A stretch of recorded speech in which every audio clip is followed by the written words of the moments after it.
him, and they'll get resolution on a weekly basis. He's been instrumental in making sure that we are current on state and federal statutes, which are so important when you have, as David well knows, all those growth pressures as we are experiencing again as people are coming in for permits. This is what I see on a weekly basis. This is my view. I love my view. So this is me Mondays at 10, and I want you to pay careful attention to that pen and that notepad, because when you are a young city and yet you've been rocked with as much as we've been rocked with, you better, number one, come armed with a sense of humor, right? Because we're going to have fun as we're building this city and we're making this plan happen. But number two, not everything has been delegated. And so there are times where we say, all right, who's got the employee appreciation picnic, or who's got hazardous material day? And I will take my pen and I'll spin it like a bottle. And you've not seen anything funny until you've seen your fire chief do the matrix move, because he wants to make sure that that pen does not land on him. But that's exactly what happens. And then they're accountable for it, and their team keeps them accountable, and that's how we're moving forward. And I tell you all this to say that we want you to know your story. We want you to share your story. Most of all, we want you to take ownership of your story. When people are talking about your directors, we want you to know that these are your neighbors. These are your friends who live in Point Clear and in Hickory Hills. These are people who could live anywhere, who have made financial decisions to come and work for Goche, not because we can afford them with our $9.28 million budget, but because your story got us. We believe in it. We think it's great, and it's a place that we want to live. We're glad to be living here with you. And we want you to stand up and be stewards of it, because in community development, we're past our potential. We are maturing, but we are at the point where we need you to step forward as stewards and let people know, because you have everything that you need. Now we need to let our investors know that Goche is a great place to build a home, raise a family, and grow a business. And that's my presentation. And I'd like to open it for any opportunity to talk with any directors. Miss Susan? This is Michael Jones.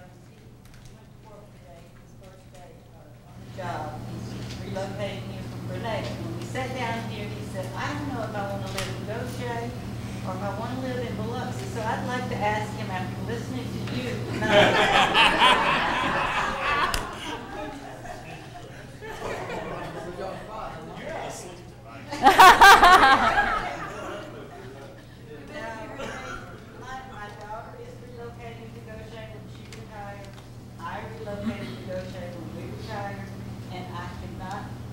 say anything nicer about this community. And it is a community that opens up and accepts you for who you are and what you can do and how you can work together. So I'm very proud to be part of this. Thank you, Miss Susan, and thank you, Michael.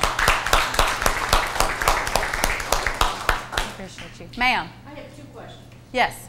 One, are we going to get the substation out at the church? Okay. And two, are they ever going to find an access road or another road besides Martin's Bluff to get us out? We can talk about that. What I'm going to ask is that, you allow just a second so that I'm going to ask the directors to speak into the microphone so that we can make sure that everyone hears us, okay? Chief? As of right now, can you hear me? Yeah. Yep. It's Doug. Yeah. Anyways, as of right now, we are in the substation. If you go by there right now, it looks like a UFO. My first plan was to light up the community in that area because it was a problem area, so we figured we're going to take it over and put boots on the ground in that area and provide security up in the Hickory Hills area. But we are in that building. The lighting is up. The interior is being remodeled. The driveway, we're waiting to be poured hopefully within the next week or so. The computer systems, the camera systems, they're going to be put in within the next week or so. Not only are you having the presence of the officers up here in the north, the camera systems are going to have a 360 view of the whole surrounding area. And basically, it was a problem area, and we're going to put boots on the ground, and we're going to take Hastings Road specifically back over by us and provide for a dedicated officer up in the north area. If if an officer leaves this area, he's got to be relieved by another one. He won't go any further south than the three-way stop. So he's going to be dedicated. Reports will be taken out of that dispatch. Another plan I have for that area is trying to get a dedicated 911 phone at the front, so anybody in that area that doesn't have communications or the ability to have a cell phone, if there's an emergency, they can get to that substation and make a 911 call. But we are in it. I'm excited about getting completely in it so we can get our operations up and running. The hurricane season's upon us. I'd like to get it where our officers are assigned here and all the equipment we need in case we need to have officers stage up in this area for the hurricane long term. We'll have that available. But we're starting. If you go on our Facebook page, the Goshen Police Department Facebook page, we'll give you a little snippet of what the interior of the building is looking like and where it was and where we're taking it. And the church was gracious enough to give us a 5-year lease. The agreement was that we would, in that 5 years, provide a better place when we turned it back over to them. So after 5 years, we'll try to sign another lease, we hope. But we do have the substation in the south. When I took over, my goal was to put officers in places that we were having the most problem. College Park area, we put that down there at the ball fields. Hopefully we'll be able to bring the kids and the sporting events back to that area, and we're right there. We put together that canine facility. We're trying to draw all the canines from all over the county to train at our facility, which that brings other officers from different municipalities into our area, which is an issue of the people that are causing problems. Now they see all these officers from all different agencies coming through with canines. But we've seen problems. We got goals for the future, and we're trying to address them. Our department, since I've taken over, we've tried to develop movement in the department so the officers that come in aren't stagnant just on patrol. We have the dive team now. We have the SWAT teams that were a joint team with Pascagoula. Our officers are in the schools every day, twice a day. So they're trying to get to know the youth in the communities also. We have the Explorer programs. And like I said, we're trying to engage and we're trying to develop our department to be the best department in the state. And that's my goal. I'm going to take that second question. Ma'am, your second question was about, is there going to be another way in and out? And that has been a project that's been delegated directly to me on behalf of the mayor and the council. And I can tell you that we have had many, many meetings over the last 5 years. You had a neighbor who was actually the director over that Crane Refuge for a while. They had brought him here from Georgia. And we were able to make gains in conversations with him because of that. He understood, being a resident on a peninsula, just how critical that is to public safety. And so we started looking at the maps of where the cranes actually nest, and we looked at the sliver of what I consider to be useless land just north of Frontage Road that we would need. I mean, it really, really is useless. And so we had a property owner who had very valuable land elsewhere in the city where cranes are known to flock, and he said, I will be willing, and actually it's a 3-to-1 ratio, but I would be willing to swap. We were able to make serious advances. There was a change in personnel, and since that time we have been told the issue or the question isn't can we, it's but why would we? Because we are not parklands, we are conservation lands, and so we don't swap ever, ever, ever. And so we have really hit a wall, and sometimes when that happens, you obviously make inroads, you see what else you can do, what pressures you can bring to bear, and when that doesn't happen, then you wait. And so we're doing both of those things because we're not advancing in those conversations right now, unfortunately. So I'm being very honest with you and telling you that that's where we're at. All right. I live on Rosemont, just south of the church, and I don't have that problem, but I can see the growth beyond Yes. me. It's going to be more if we have a storm. Absolutely. It is. I agree. Mr. Finicum. Yeah, has Morrison's been forthcoming at all? Any indication of the retailers they plan to bring in, or a timeline, something that affected, we can kind of hook into? Yes.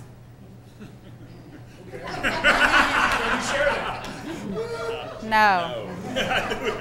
And this is why.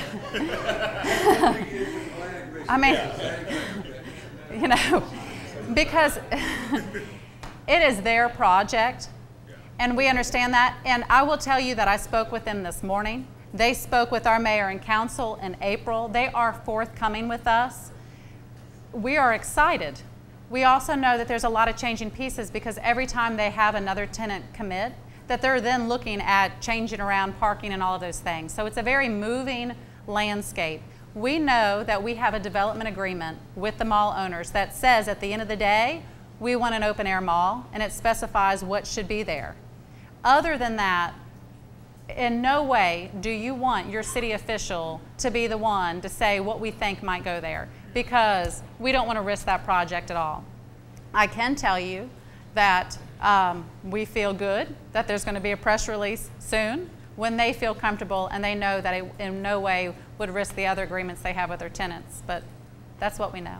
Now, this is not just, this press release is not just regarding Walmart, it's all the potential retailers. Yes, and I can tell you, yes, they absolutely share that information with us. And timelines as well? No. Okay.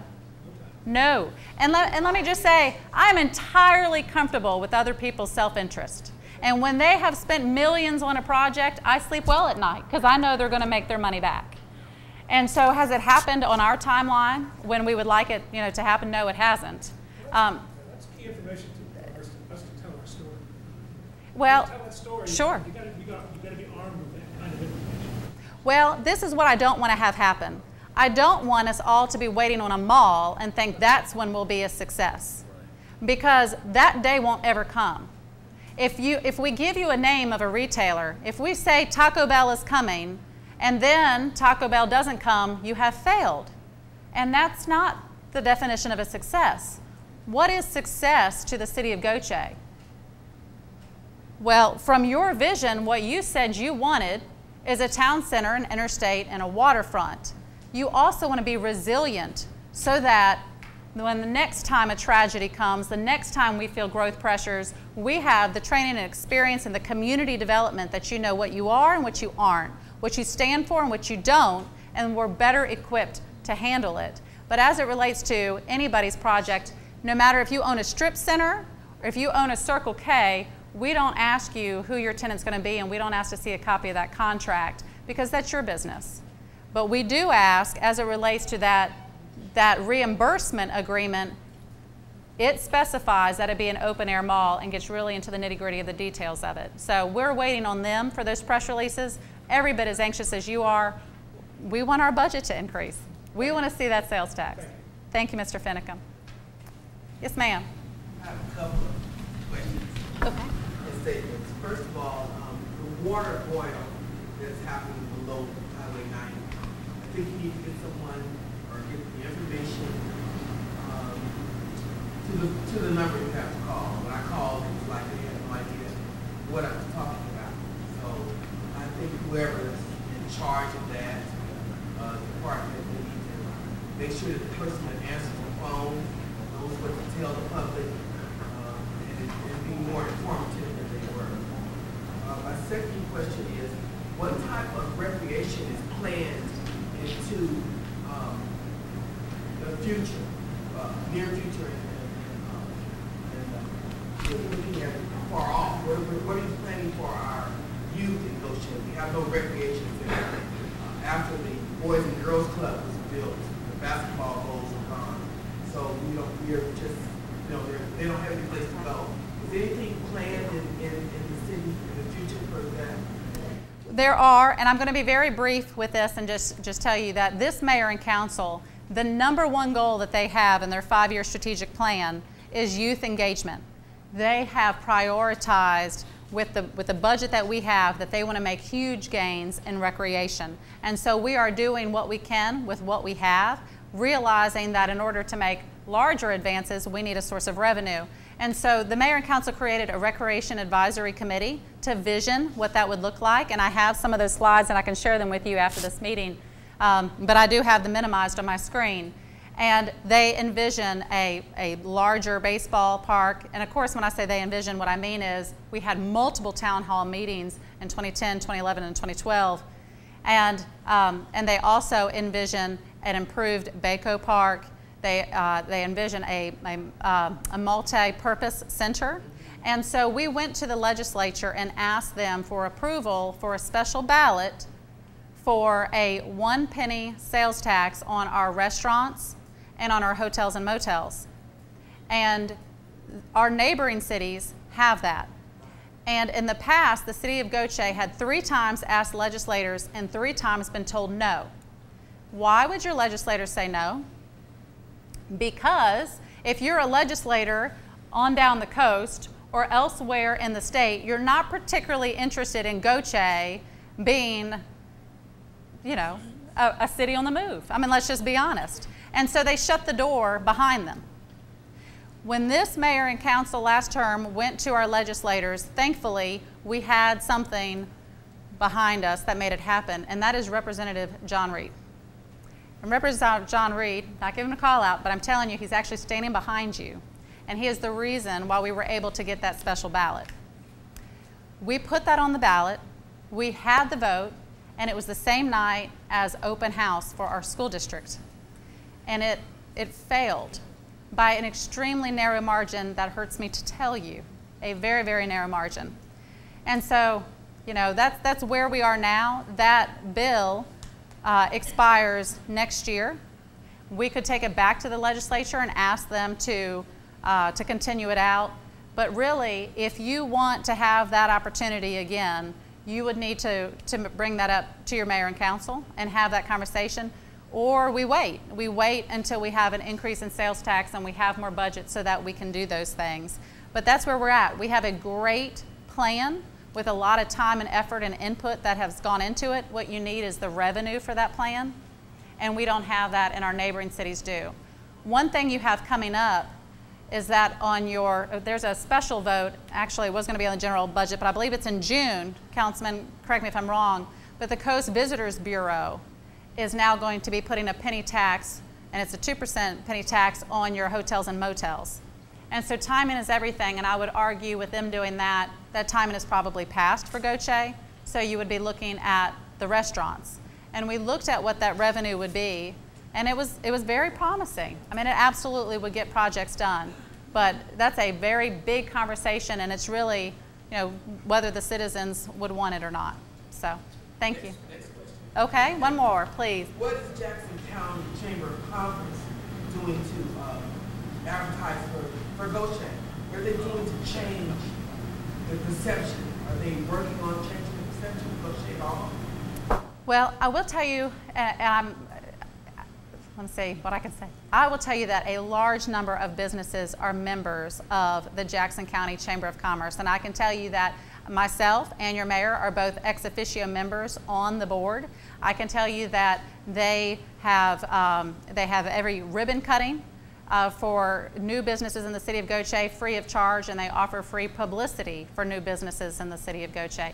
They offer opportunities to meet with our legislators to talk about business issues once a year. They have a regional strategy committee where your businesses can come together and talk about issues, whether it be utility authority or permitting, but issues that could threaten the viability of our businesses. So do I think that they are effective? I do.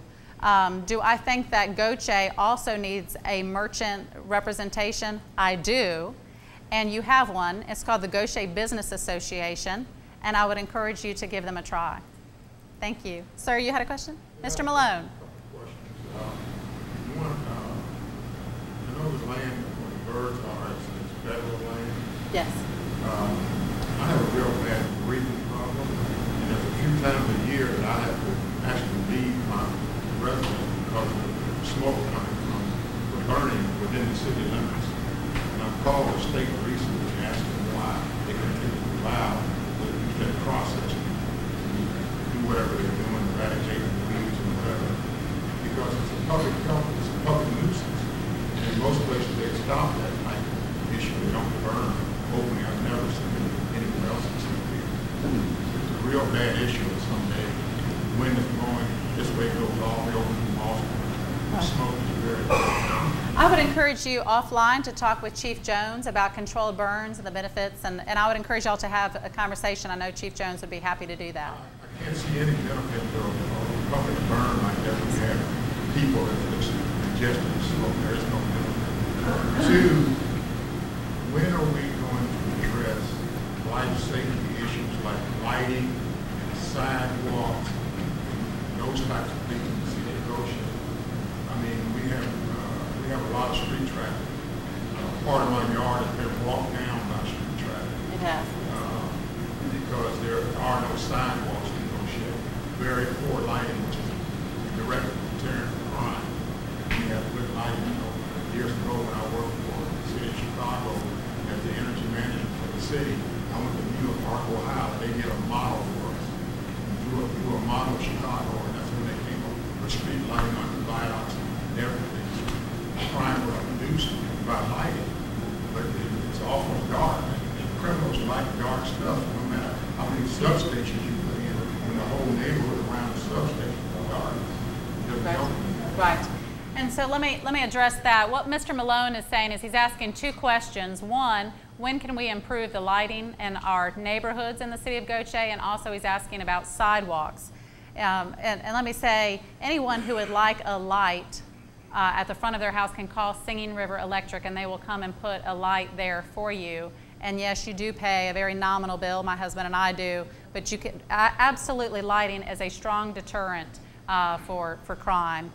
Secondly, sidewalks. We can have a separate town hall meeting about many issues specific to Hickory Hills, but I will say this, and that is the city of Goche made a request to Jackson County, who's been an excellent partner with us and in livability and in issues like this, and they have donated to the city the culvert in order to bring from Frontage Road and go as far north. We think Councilman College it'll stretch to probably the condos, and that'll be a project that we can get started quicker than the federal project south of the interstate. And so we are looking at that now. We're actually going to have to do some design work and look at where we're going to be putting the culverts and where we're not, because there's ditches there. I know your road, I know exactly what you're talking about, but be encouraged that this is a project that we want to happen in a short time frame, because we know absolutely it's a life safety issue. We have a lot of kids up in Hickory Hills, which is great. We want to make sure that they can get from one place to another safely. So that's going to be happening soon, and the materials have been donated. South of the interstate is your Martin Bluff Road widening project, a huge project with a stalled start for years, but not anymore. You want to know why not anymore? Because we have Chandra Nicholson. And I'm going to ask her to talk with you about what it is to work with federal and state departments of transportation, because I've never been able to get a transportation planner to do anything. But what she can get them to do and actually get them to sign off on paperwork, I marvel at. So I'm going to ask her to give you an update on that project, Mr. Malone. So an update on Martin Bluff Road. Will you stand up and talk up? So Martin Bluff Road has been in the works for quite a while, and it's actually in the right-of-way acquisition phase at this point. We're waiting on the last little approval from MDOT to actually be able to start making offers and acquiring property. So, you know, if you know anybody that lives in that area, that should start very soon.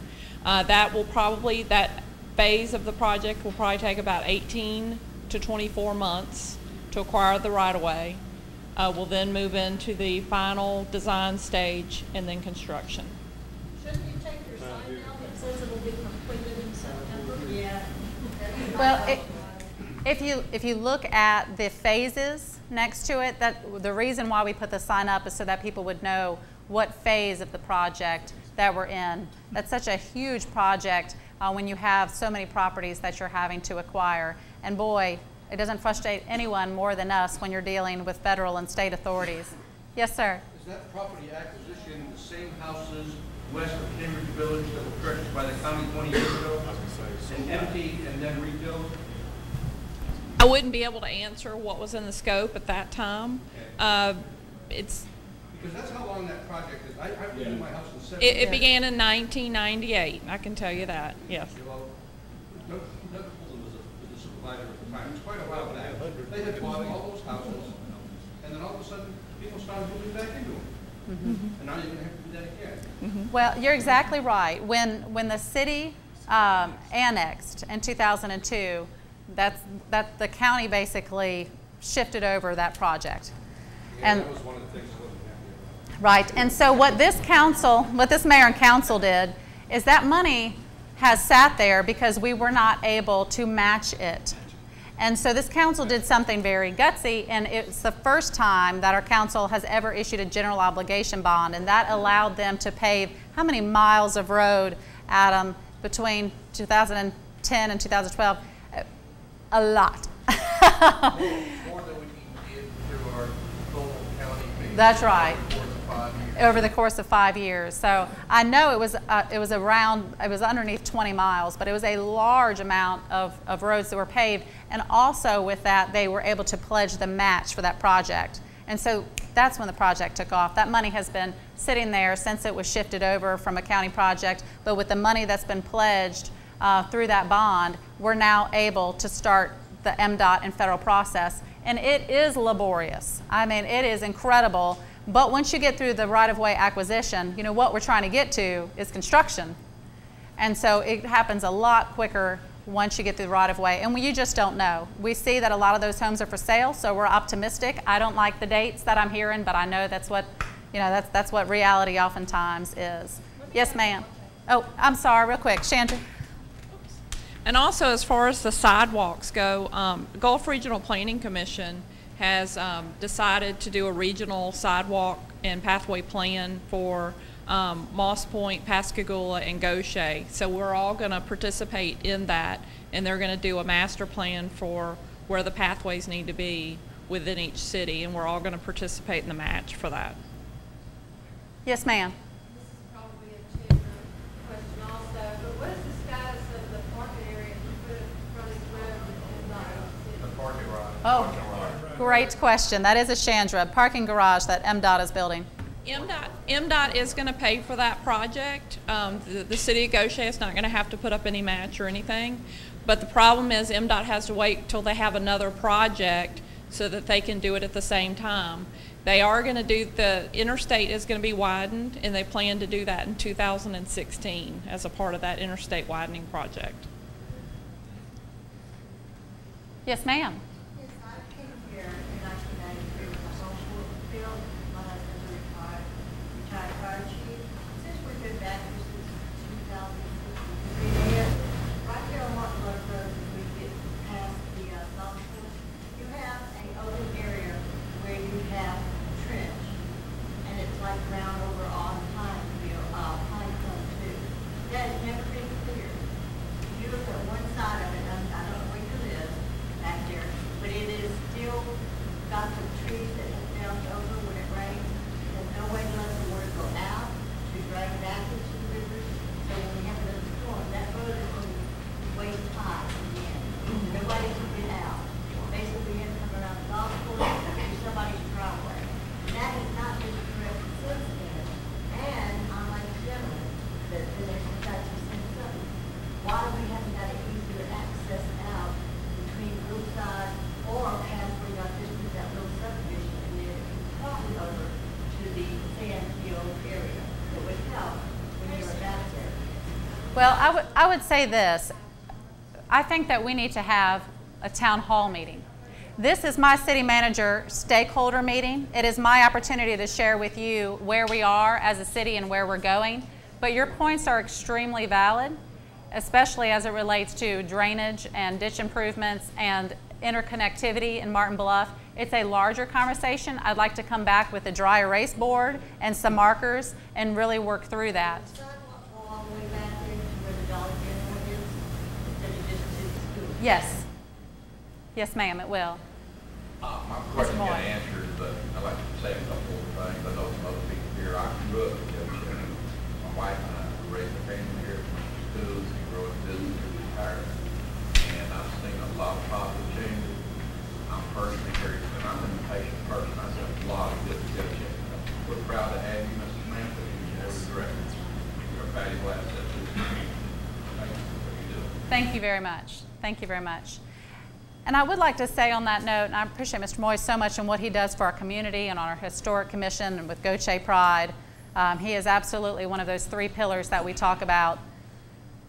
But I would like to say that no organization is one person, and that's important because when we talk about resiliency, it is important that our directors are always looking to grow their captains and their supervisors and those